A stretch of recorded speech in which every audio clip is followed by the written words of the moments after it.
음양론과 오행설을 토대로 땅에 관한 이치를 체계화해 기륭화복을 설명하는 풍수는 기후와 풍토, 물과 관계된 모든 것을 가리키며 그 시작과 끝은 생기가 흩어지고 머무는 것에 있습니다. 먼 옛날 고려와 조선이 수도를 정할 때 풍수론이 활발하게 토론됐을 정도로 우리 문화 근저에 뿌리 잡은 풍수 사상. 궁극적으로 찾아내고자 하는 것은 단순히 미신적 요소를 뛰어넘어 인간과 자연이 더불어 함께 사는 방법을 연구하고 지혜롭게 사는 방법을 찾는 것에 있습니다. 오늘 우리는 경상남도 의령에 있는 아주 유명한 부자 마을을 찾아왔습니다. 묘자리 잘 쓴다 부자 되는 게 아니고 좋은 집터에 산다고 부자 되는 건 아닙니다. 근데 그런 것들은 틀림없이 부자가 되거나 더 잘 살 수 있는 중요한 요인 중에 하나인 겁니다.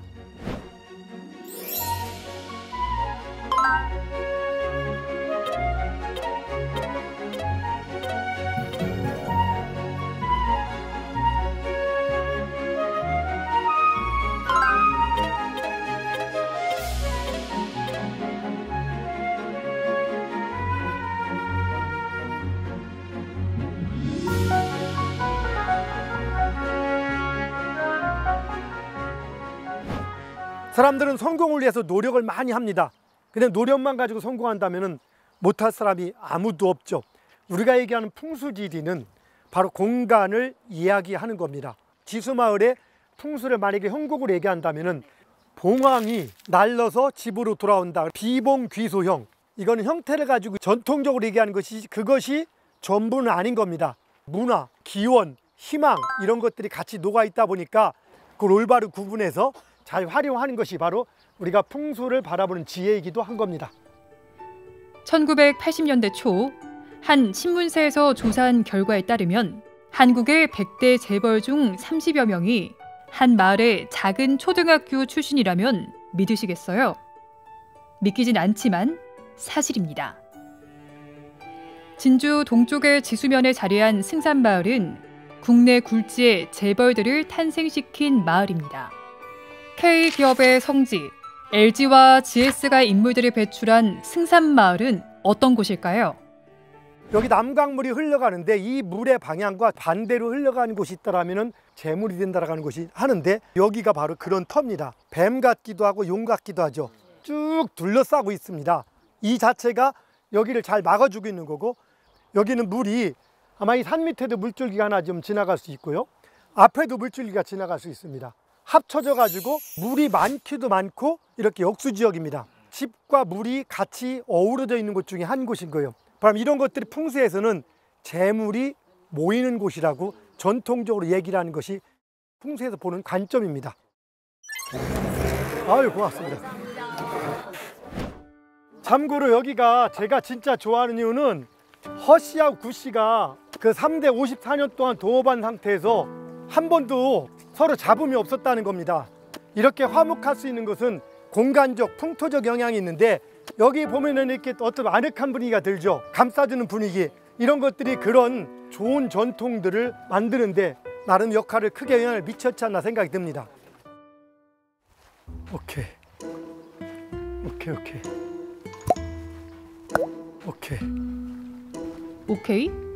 오케이? 도대체 뭐가 오케이?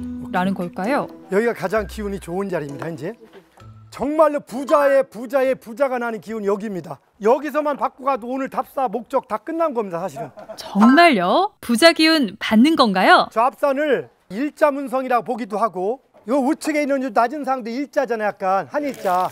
저 일자문성이 있는 곳은 부자가 나온다고 많이 해요. 나지막한 봉우리 2개 내지 3개에서 여기 기운을 주고 있습니다. 물줄기가 오면서 기운이 따라오는데 이 앞에서 기운이 약간 물이 감싸면서 기운이 멈춰주는 것이 바로 여긴 겁니다. 그래서 여기가 가장 기운이 뭉치는 집이다 보니까 승선마을 전체에서 가장 핵심 자리고 여러분들이 그 자리에 있는 겁니다. 즉 물이 대문으로 들어가는 것처럼 하면서 옆으로 가는 거예요. 이런 형태가 됐을 때 그야말로 재물을 불러오는 그런 개념으로 만들어져 있는 거예요. 다음으로 찾아간 곳은 경상남도 의령 전곡면에 위치한 현대사의 거인 삼성 창업주 이병설 회장의 생가입니다. 한국을 넘어 세계 시장에서 삼성의 브랜드 가치를 높인 기업인 이병철 회장. 그가 태어나고 자란 이곳에서라면 뭔가 특별한 부자의 기운을 받을 수 있지 않을까. 그런데 안으로 들어서자마자 마주한 커다란 바위에서 심상치 않은 기운이 느껴지는데. 여기는 기운이 빠져나왔네. 이상하다. 이렇게 흘러왔는데 어떻게 되지? 저런 강이가 집안에 가까이 있거나 보이는 곳조차도 우리 선조들은 풍수에서는 피했습니다. 왜냐하면 거기에 살기가 많이 나온다 해서 나쁜 기운을 살기라고도 하고 좋은 기운을 생기라고도 합니다. 바위는 기운을 증폭시킵니다. 생기와 살기를 같이 증폭시키다 보니까 살기로 인한 피해가 더 많습니다. 바위에서. 그래서 바위에 좋은 기운 받는 경우는 많이 드문데요. 어쨌든 땅 기운상에서 약간 돌출된 부분들이 살기도 주고 생기도 주는 겁니다. 그렇다면 회장님이 머물었던 집 안쪽의 기운은 어떤가요? 집 안으로 기운들이 들어오는 건 사실인데요. 그렇지만 이게 기운이 들어오는 거지 상당히 명당의 기운이 무지하게 많이 뭉쳐있는 건 아니란 얘기입니다. 그럼 이병철 회장님이 우리나라의 국부가 되신 주요인이 이 집은 주요인은 아니다. 이런 일이. 교수님, 그렇다면 이곳에선 좋은 기운을 만날 수 없다는 건가요? 여기 기운은 죄송하지만 안채로 가는 게 아니라 이쪽으로 내려오고 있다. 기운이 이제. 예, 항상 그거 보통 집에 가면은 장독대가 높잖아요. 그 길을 통해서 보통 그 장독대를 통해서 기운이 들어오는 경우가 많습니다. 그래서 장독을 일부러 기가 들어온 철을 훼손시키지 않게 해서 장독대를 만들어 놓은 경우가 많은데 여기는 여기가 기운이 들어온 터럼 여기서 기운이 흘러가는데 여기서 맨발 걷기를 하려고 했었는데 동의하시는 분 맨발 걷기를 하셔도 좋습니다. 3, 4, 5 저마다 맨발로 걷기 시작하네요. 맨발로 걸으면 좋은 기운을 받을 수 있는 걸까요? 어떤가요? 맑은 기운 좀 받으셨나요? 모든 게 좌우측 산의 전기가 너무 좋은 것 같고요. 시어들이 많이 와서 공부했으면 좋겠습니다. 파이팅! 교수님 직접 이렇게 맨발로 이병철 회장님 생가를 이렇게 걸으시네요. 이게 뭐 어떤 효과가 있는 거예요? 사실은 우리는 이제 땅하고 또 자연에서 태어났기 때문에 자연을 접촉해야 돼. 이제는 흙을 딛고 살았잖아요. 요즘 우리 구두는 신발은 다 고무입니다.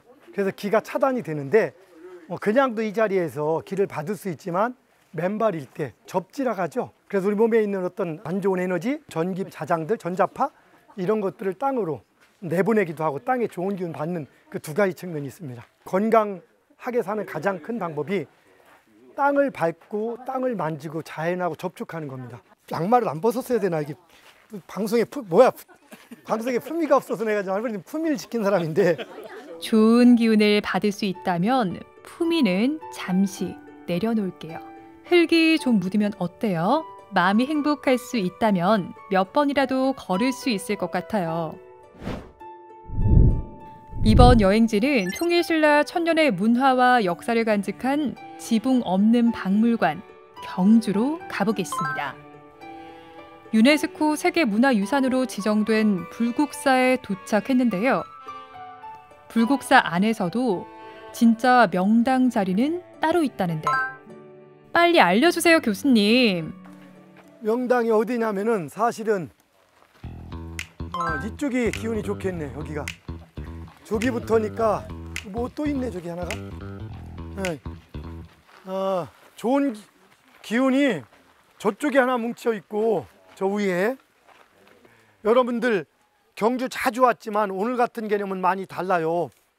첨성대하고 이 불국사하고 석굴암하고 이 모든 게 전부 다 그 당시의 자연과학적 의미와 바람, 지금으로 친다면 풍수적 견해 속에서 만들어진 겁니다. 그 당시에 경덕왕이 딴 거 다 있는데 자손이 없었다는 얘기야. 그럼 뭐를 간절히 바라겠어요? 후대를 잇는 왕자가 필요하겠지. 속으로는 그걸 바라는 거야. 겉으로는 불국, 부처님의 나라를 만들어가는 것이 목적이지만 그 건물의 위치와 배치는 뭘로 했다? 사실은 우리의 염원과 바람과 이것 자체가 자연을 최대한 효과적으로 활용하는 그 풍수의 원칙에 의해서 성립된 거예요. 토암산이라는 게 태양의 기운을 머금죠. 그랬다가 그 태양을 토해내는 산에다가 불국사를 만드는 거예요. 바로 태양의 기운을 받고 싶은 거야. 그러면서 아까 중요한 것도 있습니다. 왜 하필이면 토암산이냐? 동쪽 산이라는 것도 있지만 이 산이 토암산이라는 의미도 있지만 이게 풍수지리 형국으로 뭐라겠냐? 옥녀 세발형. 우리 전통에서는 가장 귀한 보물이 옥이었거든. 옥을 가질 수 있는 여인은 기부인. 기부인이 머리를 감는다. 옥녀가 머리 감는 형국인 거예요. 토암산 줄기가 이렇게 굵게 쭉쭉 내려간 줄기를 그걸 뭐라 했냐? 그게 옥녀의 머리카락이라 본 거예요. 보통은 산을 이렇게 있으면 깎아서 건물을 짓잖아요. 근데 산을 깎은 게 아니라 축대를 쌌어요. 전 세계 유래가 드물게. 왜 그랬다? 옥녀의 머리카락을 손상시키면 안 된 거야. 불국토를 만드는데 효과적으로 만들기 위해서 좋은 풍수를 거기다 접목시킨 거예요. 옥녀 세발형이면은 머리를 감아야 되면 뭐가 있어야 되지? 물이 무지하게 많아요. 여기는 원래. 왜 청운교, 백운교 이런 다리가 많을까? 물이 많으니까인데 거기 물이 없어졌기 때문에 모르고 있던 거야 그냥.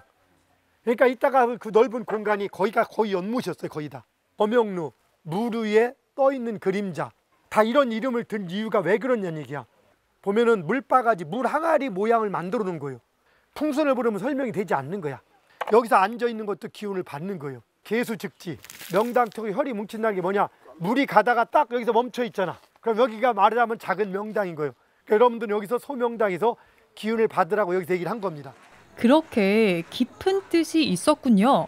그런데 경주 불국사의 기운이 왜 이렇게 좋은 거죠? 우리나라가 최초로 삼국 통일을 했을 때 그 강한 뭉쳐진 기운과 안정된 기운, 그 삼국의 모든 기술과 그런 기운들이 합쳐져 있는 상태에서 제대로 지은 그런 창건한 절이다 보니까 그런 좋은 기운이 첫째 녹아 있고, 또 두 번째는 불국사 자체가 그 불심을 가지고 국가를 영위하지 않은 개념이 들어가 있다 보니까 상당히 돈독한 불교 신자들에게는 깊은 신앙이 들어있으면서 신라가 천년왕도를 유지하는데 나름의 역할을 했던 이 지역과 특성까지 반영하기도 했으면서 훌륭한 자손을 낳고 싶고 발복을 하고 싶다면 불국사의 기운을 받아보는 것도 상당히 좋은 방법 중에 하나입니다.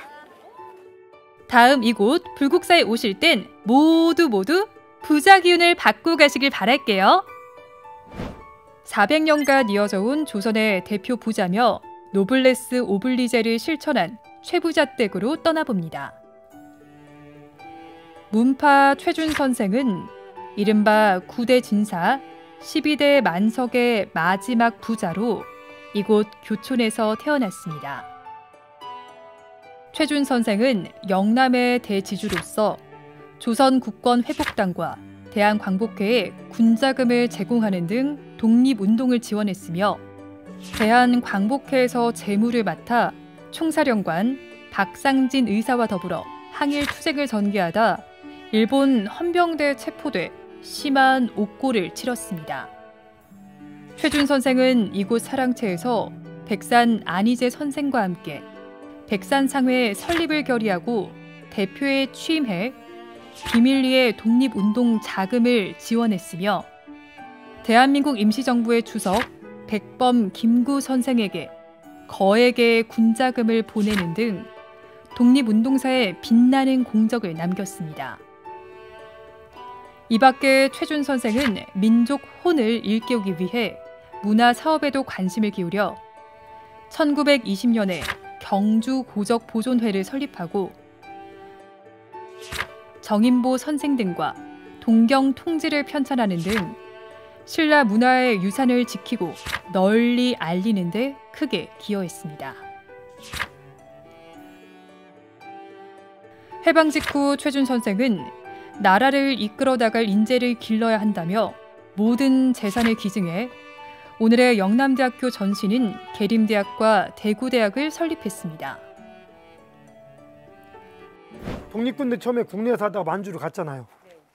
대주다 답이 안 나오잖아. 그럼 어떻게 모든 재산 다 맡기고 돈 대출받아서 다 대준 거야. 여러분 할 수 있어? 못해요? 바로 흔들잖아 그게. 저 솔직한가 우리 법무사님. 그게 현실이야. 근데 문제는 자세 다 빼서 줬어. 그리고 대학 설립하는데 이게 교육이 필요하다 전 재산 또 거기다 기부해서 또 만들어 놓고. 저기 특히 최준 독립열사라서 있는 최준 이분이 12대 부자일 텐데 이분이 마지막 부자 그렇게 한 거예요. 이걸 아무나 할 수 있는 게 아닌데 돈을 그분이 다 주지 않았으면 이 후손들은 잘 살았을 것이다. 맞죠? 이게 중요한 게 있어요. 여러분 보면은 가끔 보면은 돈을 벌어서 전 재산 휴지 줍고 고생해서 남은 재산을 자손도 안 주고 학교에 기부하고 이런 거 있잖아요. 그럼 박수 쳐. 근데 그분의 깊은 생활을 보면은 집에서 자손들이 좋아해, 싫어해? 대우를 못 받아. 안 좋아. 100% 싫어해? 근데 꼭 싫어할까? 그러면 그분이 이 자손들하고 관계가 안 좋아. 그분이 만약에 그 재산을 안 주고 자손한테 줬으면 자손하고 관계 좋았을까? 안 좋았어. 어떻게 알아 그걸? 다 알아요. 여기 내 제자 돼야 되겠다 벌써 완전 사실입니다. 왜냐하면 그분은 이미 운이 꺾여가고 있는 게 현실 속에서는. 근데 우리가 인격이 됐다면은 그런 걸 기증을 했어. 돈이 없어지는 건 변함이 없어. 자손한테 주나 누구한테 주나. 그런데 남는 게 뭐가 남아? 주고 나서도 착한 일 했으니까 사람들이 칭송하는 게 아니라 그런 사람이 있어. 그 중에 있지만 운이 나쁘면 욕을 먹어. 어떤 사람 그래. 그거를 자식도 안 주고 다 뭔지 그렇게 남들도 그래. 단 받은 쪽하고 몇 병만 의식 있는 사람만 훌륭하다고 해. 한쪽으로 훌륭하고 한쪽으로 구박받아. 쉽게 말해서 그런 거야. 우리가 맘먹고 나쁜 짓 하다가 이제 맘먹고서 집에 와서 부모님 도와주자 해서 누가 하듯이 부모님 신발을 미리 신어서 따뜻하게 해줘. 그럼 부모 아버지가 뭐라게? 버릇은 없는 하다 이제 신발도 먼저 신냐? 그게 아닌데 부모님 짤까봐 뜨거울까 아랫목이 먼저 이렇게 뜨거. 옛날에는 추웠잖아. 먼저 가서 좀 따뜻하게 데워줘. 진짜 하다가 이부자라도 네가 먼저 자빠져 자냐? 이렇게 욕을 먹어. 그렇다고 하지 말아야 돼. 계속 해야 돼. 그건 계속 해야 되는 게 욕 먹더라도 그 시기가 지나고 나면 한꺼번에 인정을 받는 거야. 며느리가 시어머니를 위해서 맛있는 반찬도 챙겨주고 이렇게 잘하고 할 때 운 나쁠 때는 그래도 욕을 먹는데 시간이 지나면은 인정받듯이 최준 부자가 이거를 기증하지 않고 기부하지 않았어도 후손들이 잘 사는 보장이 있는 건 아니에요. 단 그래도 물려줬으면 지금보다는 낫을 수는 있겠지. 처절하진 않을 수 있겠지만은 근데 최준 부자가 저렇게 과감한 결단을 내림으로써 우린 지금도 가장 존경받는 부자 중에 하나인 겁니다. 흉년이 들면 최부자 댁으로 돈을 채용하기 위해 사람들로 인산인해를 이룬다고 합니다. 하지만 놀라운 사실은요. 받은 채용증은 모두 태워버렸다고 하는데요. 채용증이 있거나 없거나 돈을 갚을 사람은 갚고 못 갚을 사람은 못 갚을 것을 알기에 마음이라도 편하길 바라는 마음에 그렇게 했다고 하는데 과거를 보되 진사 이상 벼슬을 하지 마라. 만석 이상의 재산은 사회에 환원하라. 흉년기에는 땅을 늘리지 말라. 과객을 후하게 대접하라. 주변 백리 안에 굶는 사람이 없도록 하라. 시집온 며느리들은 3년간 무명 옷을 입어라.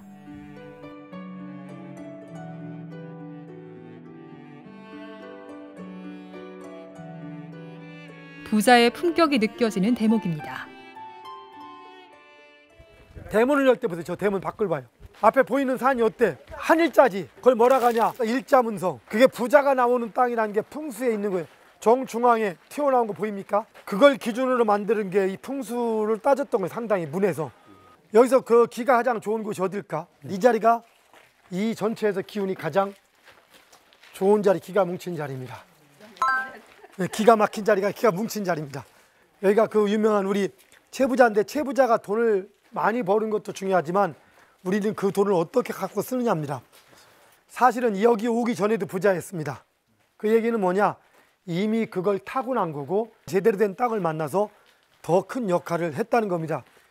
풍수질이 많이 있지만 묘자리 잘 쓰면 부자 되고 뭐 집터 좋은 부자 되고 이게 아니고 정말로 풍수지리의 의미와 맥을 잡아서 좋은 터와 좋은 집에 있을 때는 우리 그 기운들이 좋게 작용하고 그런 것들이 우리가 좀 더 건강하고 행복한 세상을 발휘하면서 내 자신이 좀 더 자연하고 가까워지고 그러면서 뜻을 더 이루게 되면은 그걸 가지고 사회에 내가 원래 태어날 때 가지고 있던 목표를 실행하는 의미에서 함께 하신 여러분과 인연이 되는 모든 분들 건강과 행운 가득한 나날 되시기 기원드립니다.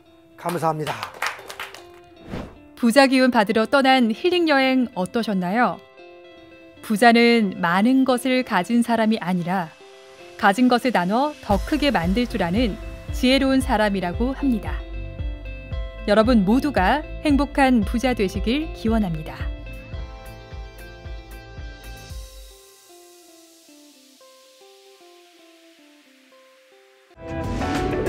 이로운 경제 채널 EBC